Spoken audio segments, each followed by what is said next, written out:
Hello YouTube and Facebook people, welcome back to my videos. Today's video is just a little bit of a life update. A lot's happened since my last videos back in December.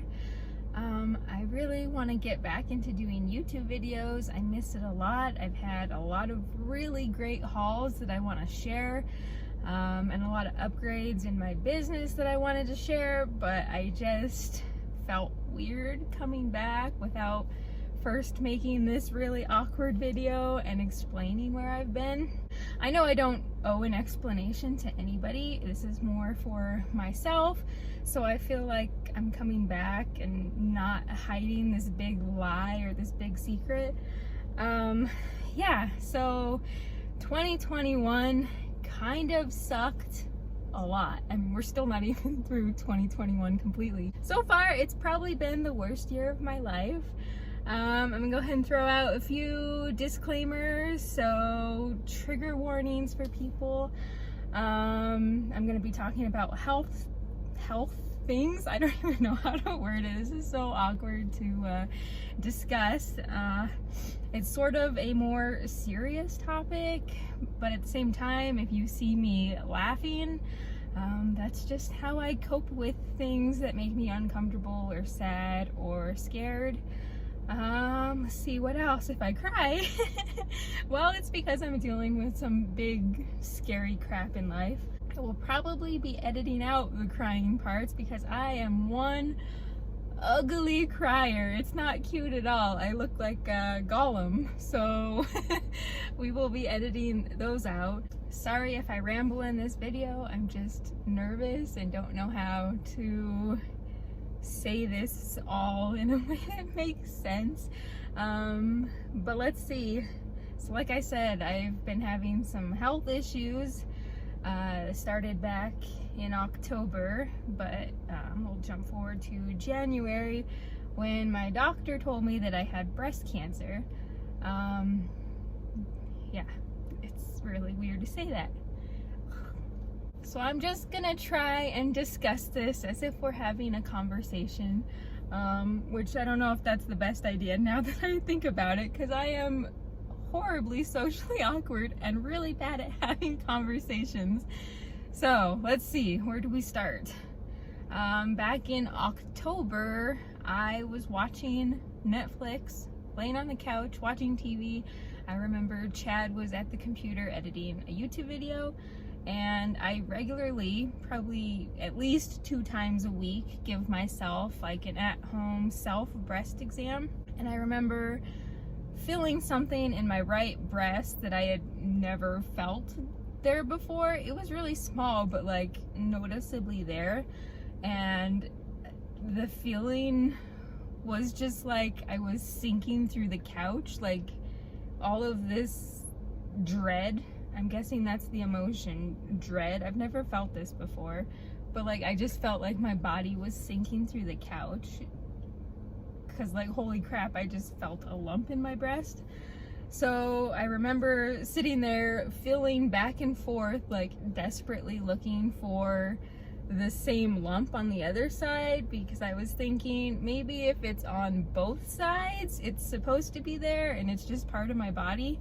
But I never felt anything on the left side. So later that night when me and Chad went to bed, I was really nervous and like didn't know how to ask him to feel my boob for a lump.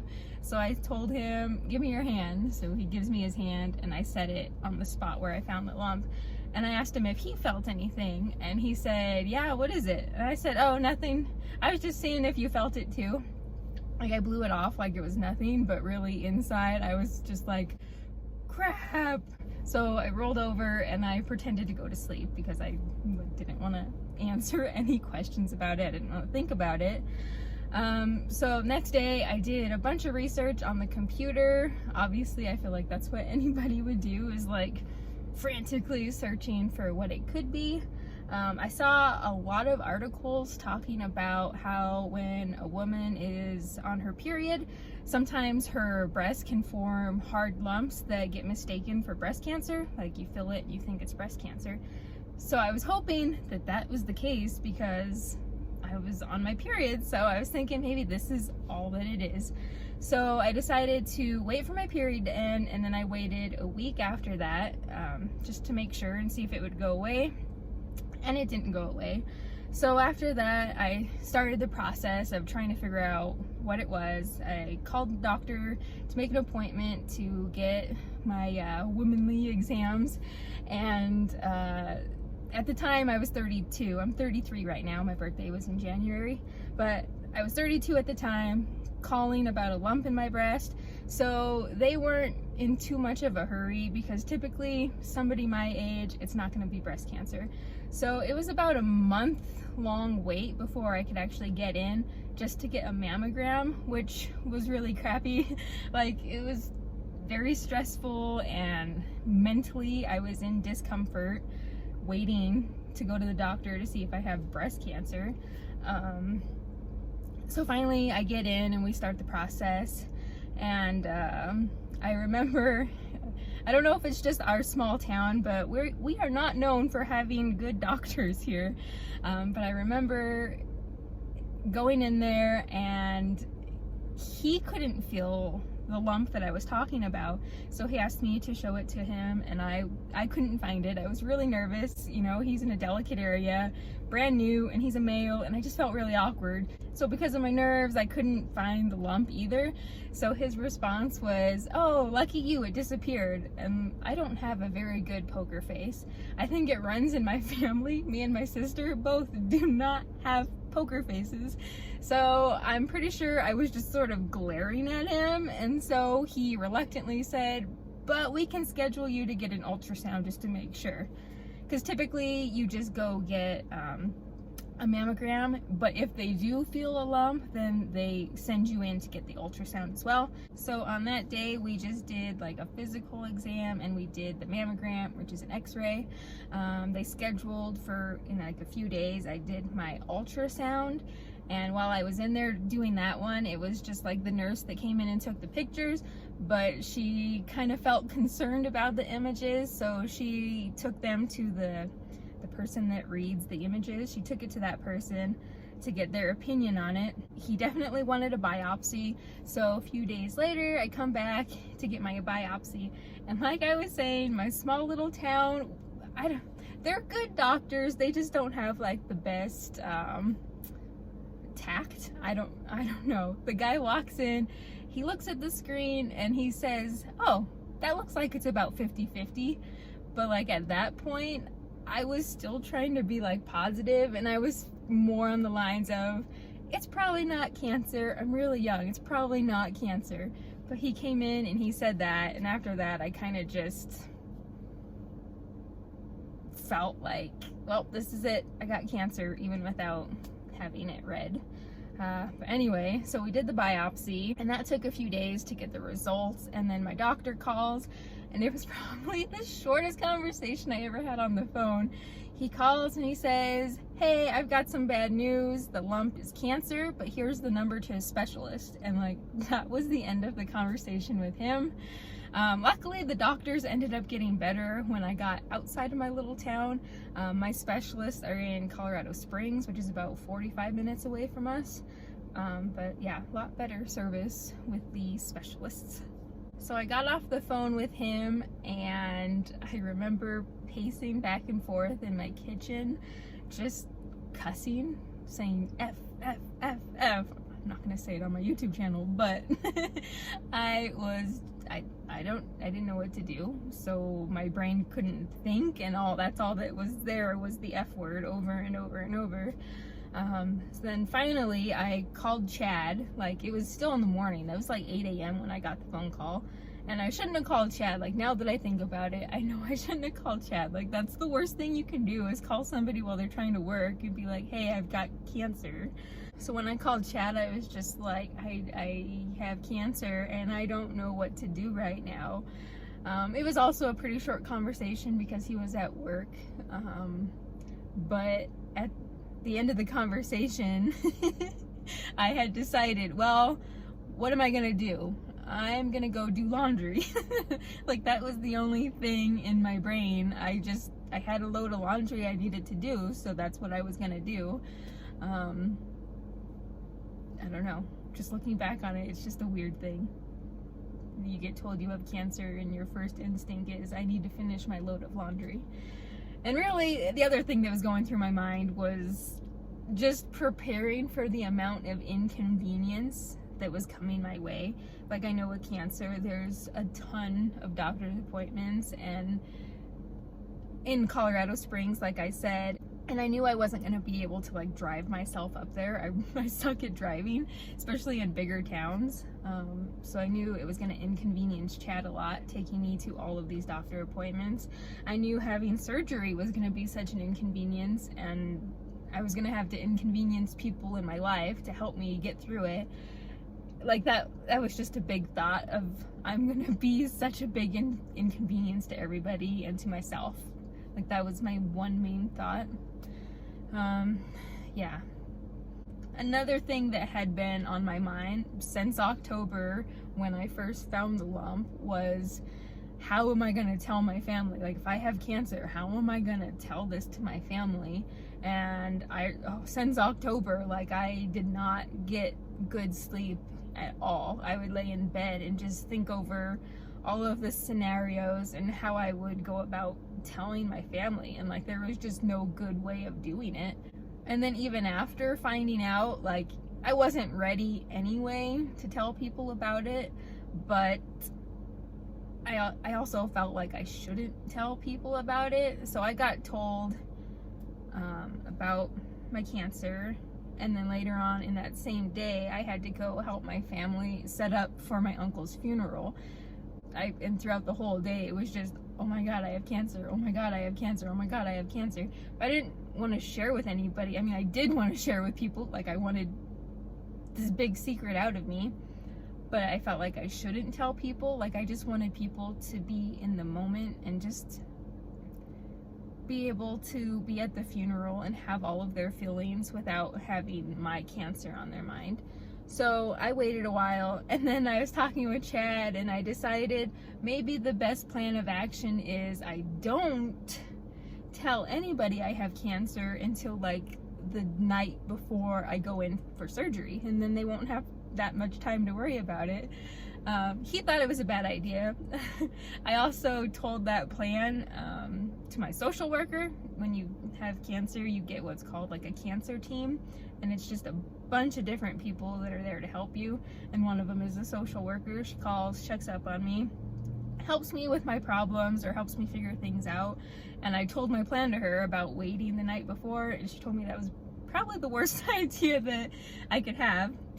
She told me to go ahead and just do it as soon as possible, give them time to cope with it. So when I finally worked up the guts to tell my family I had cancer, I didn't want to leave anybody out. Like, I wanted to do it in person, but I have two brothers that live out of town. One of them lives a lot further, but I didn't want anybody to feel like they were left out. I had considered maybe just doing like a video chat with the ones that lived further, but like, if it was me, I would want to be told to my face about what's happening. So I invited everybody over to my parents' house, and in my mind, I don't know, maybe it's just our Mexican culture, but like, when there's good news or you're celebrating, you invite everybody over and you eat a meal together. When there's bad news or something sad happens, you invite your family over and you have a meal together. So that's what I did. I went and I cooked a dinner for everybody when they came over. But I just think I just don't think I set it up in the correct way. I think one of my siblings told me he thought I was gonna announce that me and Chad were breaking up. I'm pretty sure others thought we were like announcing an engagement, announcing a pregnancy.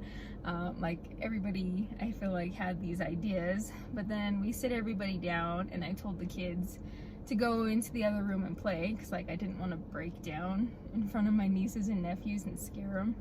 So sat down.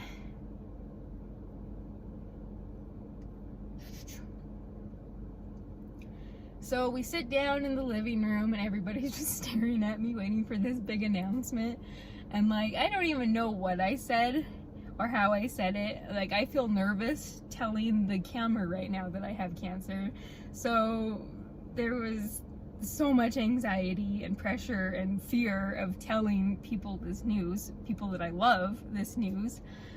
So I just start bawling my eyes out. I don't know if I'm making any sense, but it got to the point where I couldn't even speak. So Chad takes over, and me and him both have this same, like, nervous, overwhelmed thing where when there's too much emotion, we just start busting out laughing.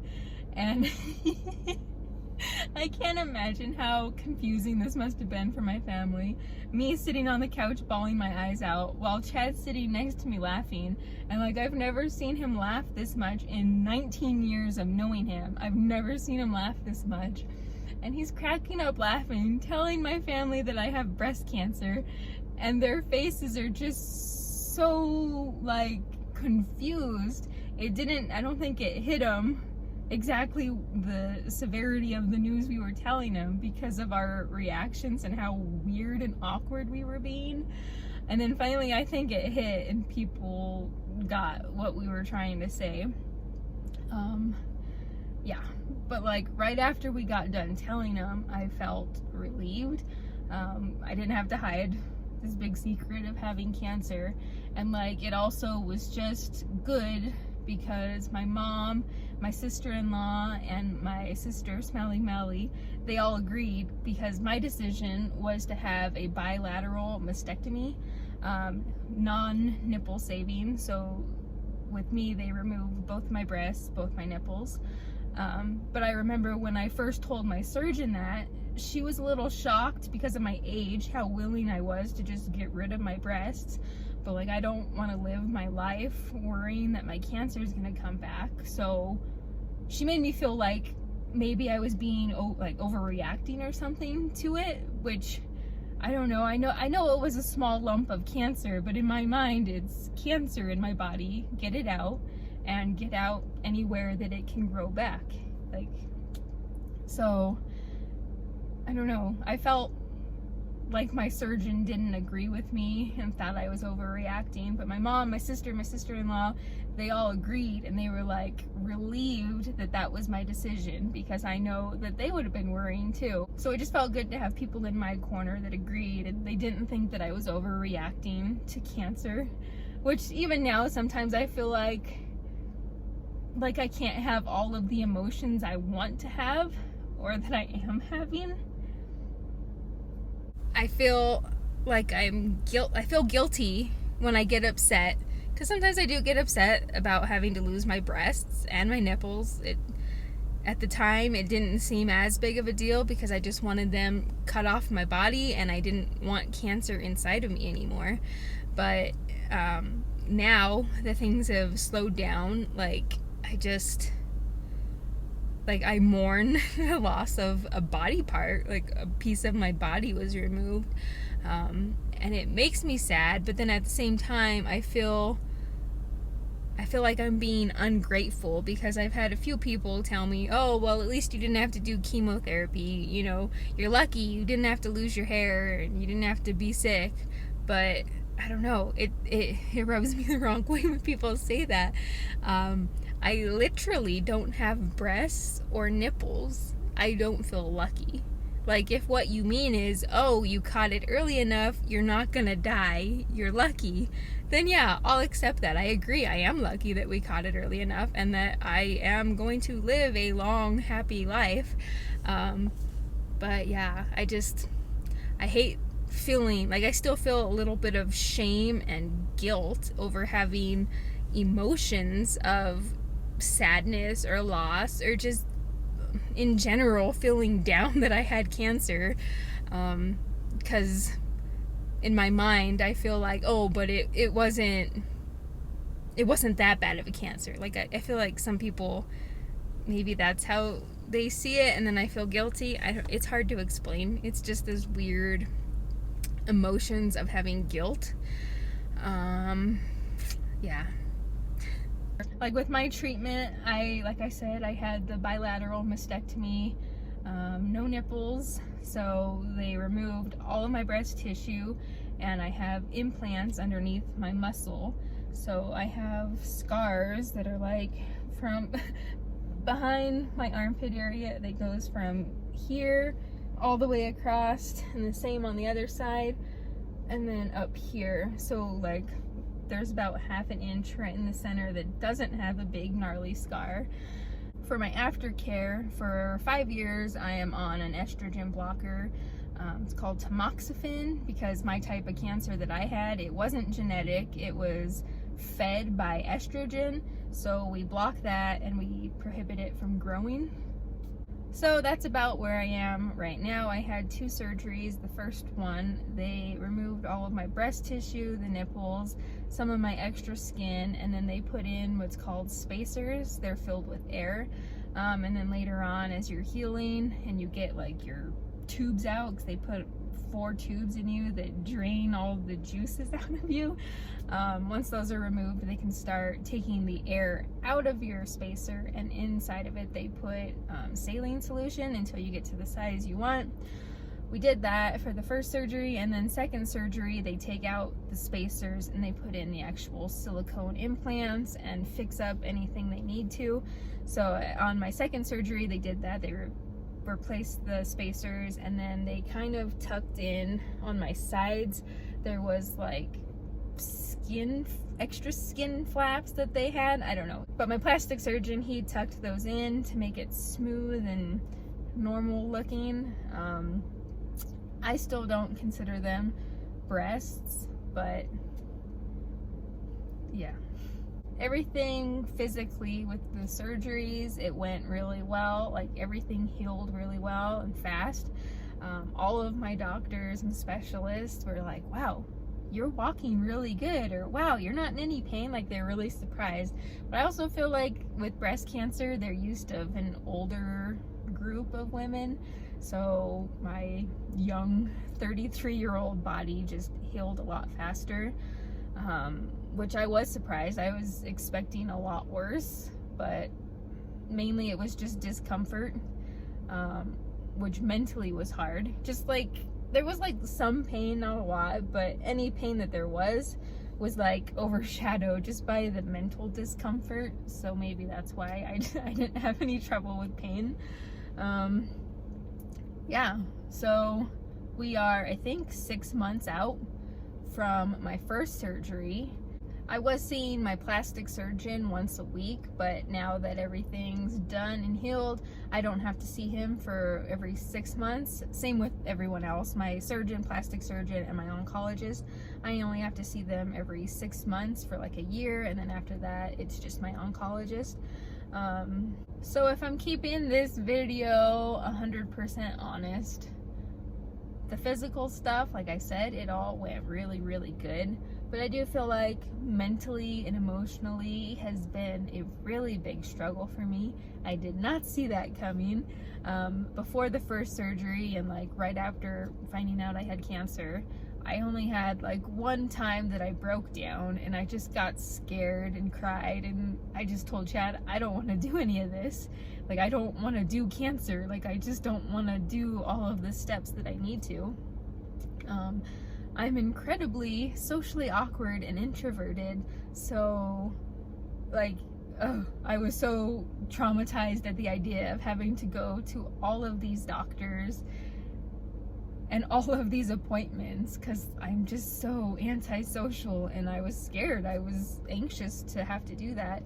I'm also very, very, very modest. Like, I rarely wear anything sleeveless. I think I have maybe one YouTube video where I'm in a tank top, and that's because it was like over 100 degrees.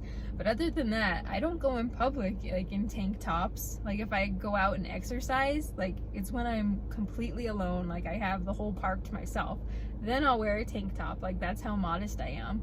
And going into this, like, I stopped counting after 20 people, 20 different people and specialists and nurses and surgeons, like, that have seen the top half of my body and seen my breasts. Like, I stopped counting because it just blew my mind.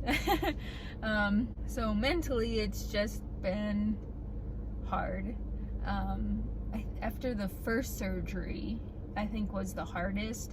I feel like like, this is where normal people's emotions are. Like, this is really happy moments. This is where people normally are.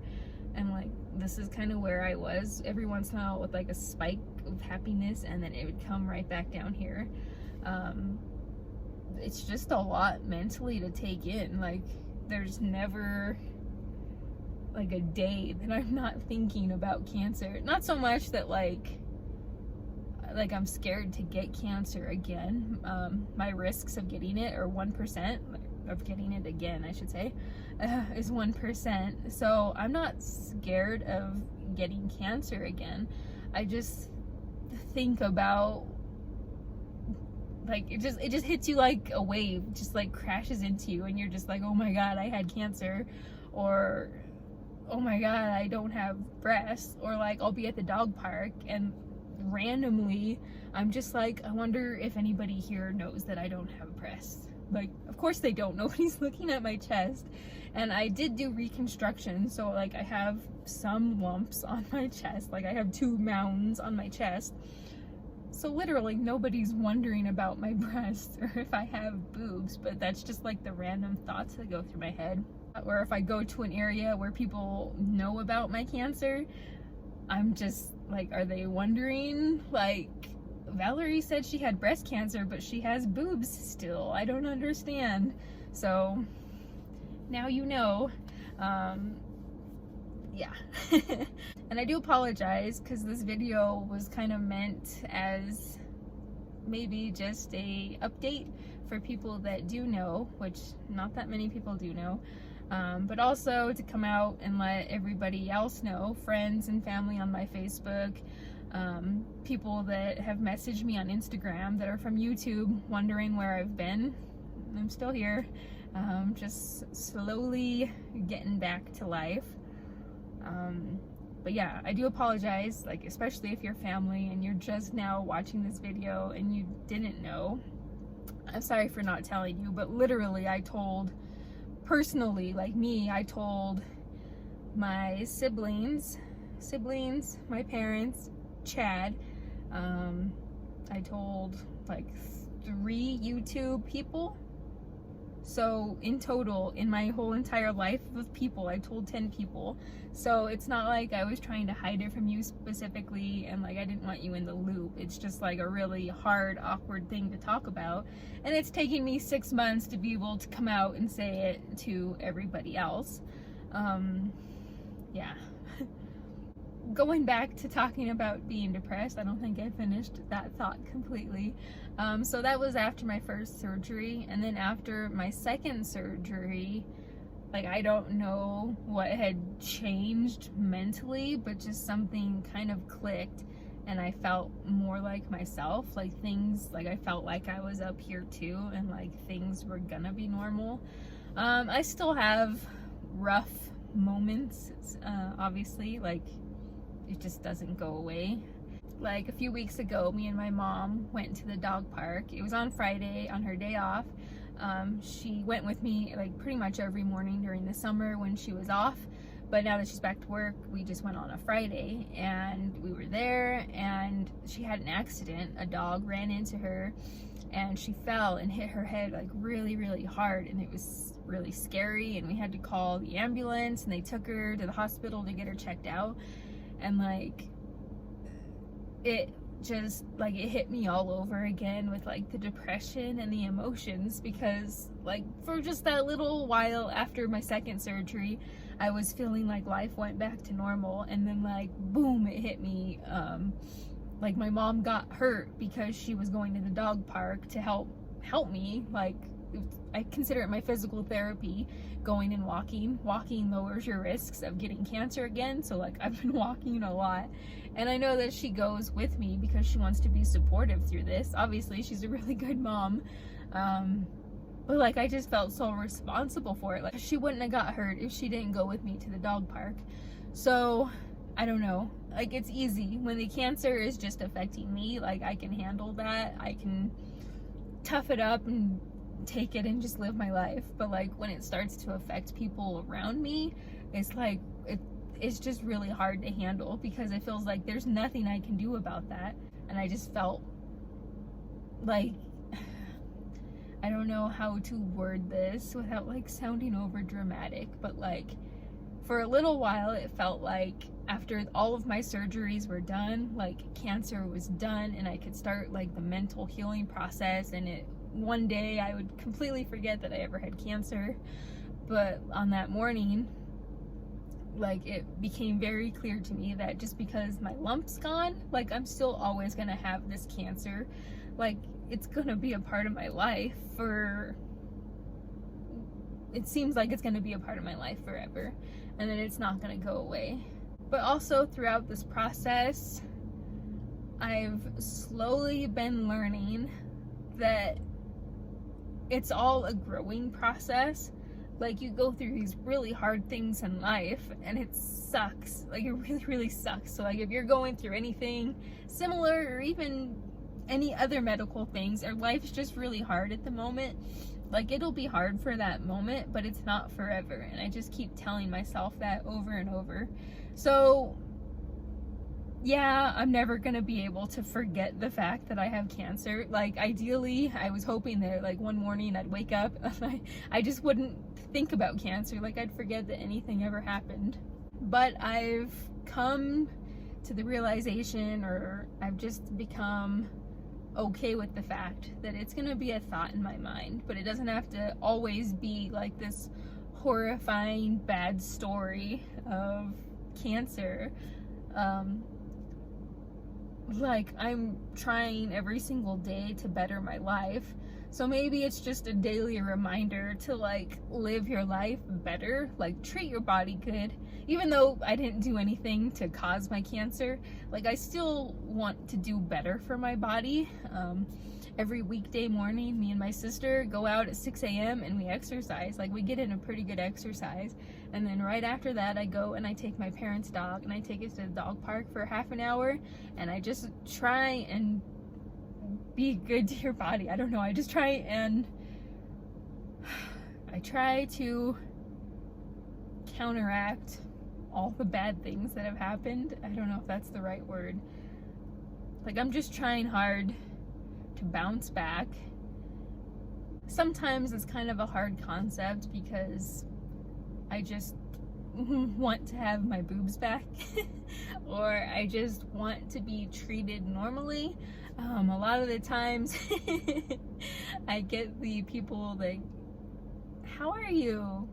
No, but I mean, how are you? Like, I know what you're asking, but not all the time do I want to talk about cancer. Like, you just get treated differently. And maybe sometimes I overcompensate and like I really work really, really hard because I just feel like I need to prove to people that I am doing okay.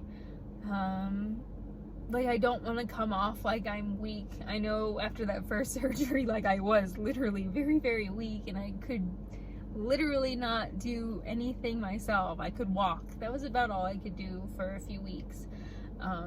So I just feel like I need to overcompensate and show that like I'm big and strong and cancer didn't affect me. But so as far as reselling and work goes, I'm still just doing Poshmark. I haven't listed anything since October. From October until January when I got my diagnosis, like my brain was just kind of worst case scenario, worrying and wondering what was going to happen. And then after that, after surgery, I couldn't really do much. I tried and it was really, really difficult to even like move clothes around to photograph. So I decided to give it even more time. And then recently, like in between surgeries and then after my second surgery, my heart just hasn't been in it. Like I want it to be in it. I feel like mentally it would help me if I got back into reselling. Also, when I was gonna have surgery, we remodeled one of my bedrooms. Chad and my brother-in-law Noah, they redid my bedroom so that I would have just like this nice calm area to do all of my healing in. And so my other room is where I used to do photographing. It kind of became like a catch-all for all of our extra furniture and just randomness around the house. So my photo space is like buried behind tons of junk. So that's also on my agenda to do. I feel like that would get me going, is making my office and finally getting it done. I wanted to make a YouTube video about it so people could see the process. But I've just been waiting to work up the courage to do this stupid video, to get it done and out of the way, and feel like I don't have the weight of the world knowing or having to tell people that I have cancer. So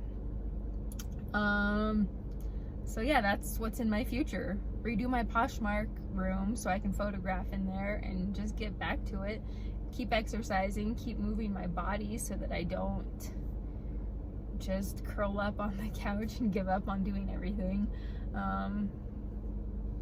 Yeah, I guess that's about all. So I guess that's about all I was gonna update for this video. I don't know if I left anything else out. It's been a long process and a lot of things have happened since October until right now. But I think I got the most important parts out, and I feel like we can go ahead and move on and continue on the YouTubes. I was doing good. I was on track for a while. Like, I was gaining subscribers and I was getting my view time. Like, I was on track to get monetized, and then I just sort of stopped. I put it all on hold. So hopefully I can get back into the rhythm of it. As far as YouTube goes, obviously I'm still gonna do reselling content because that's my favorite videos to watch and my favorite videos to produce. But also I kind of feel like I want to start vlogging some. I just want it to be like my whole entire life and not just reselling. I feel like before, that's kind of all life felt like, was just reselling, but I don't know, things change and life, even like the boring stuff in my day, I just want to bring people along. I just want to show people what's happening in my life now. I did consider, when all this started, like filming the journey, but it ended up just being too hard. It was too much emotion, and there's just like a lot of shame that comes with having cancer. It makes no sense, and I know I shouldn't feel ashamed of it, but there was like a very big chunk of time where I was just feeling ashamed and embarrassed of having cancer. So I don't have any footage from the before, but we have the after, and I just want to make this a good comeback in every aspect of my life. So yeah, I'm sorry this was a really long video and I probably overshared quite a bit, but I do feel better now that it's out there and in the world, and now people know. Still alive and kicking, just kicking at a slower pace. But yeah, that's everything for this video, and I will see you guys in the next one. Bye.